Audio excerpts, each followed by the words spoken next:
Varicose veins వ్యాధికి కేవలం 30 నిమిషాల్లో చికిత్స. కాల్ చేయండి 9989527715. ఇండియన్ ఫిలిం ఇండస్ట్రీలోని మోస్ట్ టాలెంటెడ్ హీరోల్లో ధనుష్ కూడా ఒకడు. తన యాక్టింగ్ టాలెంట్తో ఇప్పటికీ 2 సార్లు నేషనల్ అవార్డు అందుకున్న ధనుష్ ఖాతాలో 3వ అవార్డు రాబోతోంది. రాసి పెట్టుకోండి అంటూ ధనుష్ ఫ్యాన్స్ సోషల్ మీడియాలో కామెంట్స్ చేస్తున్నారు. కెప్టెన్ మిల్లర్ సినిమా జనవరి 12న రిలీజ్ అవడంతో ధనుష్ యాక్టింగ్ కి ఫిదా అవుతున్నారు.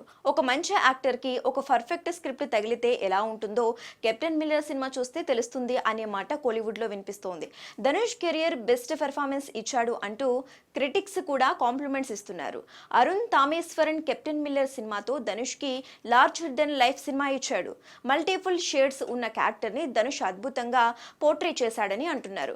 ముఖ్యంగా ఎమోషనల్ సీన్స్ లో ధనుష్ ట్రెమాండస్ పెర్ఫార్మెన్స్ ఇచ్చాడని కోలీవుడ్ వర్గాలు మాట్లాడుకుంటున్నాయి. అయితే పాన్ ఇండియా ప్రాజెక్ట్ గా అనౌన్స్ అయిన కెప్టెన్ మిల్లర్ అన్ని భాషల్లో పర్ఫెక్ట్ గా ప్రమోషన్స్ చేసి ఉంటే ఈ రోజు ధనుష్ పాన్ ఇండియా హిట్ కొట్టి ఉండేవాడు. కానీ అలా జరగలేదు. తెలుగులో ఈ సినిమా రిలీజ్ కాలేదు.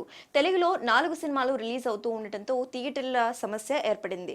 అసలు captain Miller Telugu version release అవుతుందా లేకుంటే నేరుగా ఓటీటీలోకి వస్తుందా అని అనుకున్నారు. కానీ సినిమాకు హిట్ టాక్ రావడంతో రిపబ్లిక్ డే కానుకగా జనవరి 25వ తేదీన తెలుగు వెర్షన్ను రిలీజ్ చేస్తున్నట్లుగా ప్రకటించారు. తెలుగులో ఈ సినిమాను Asian multiplex private limited Suresh productions భారీ స్థాయిలో విడుదల చేయనున్నట్లు తెలిపారు.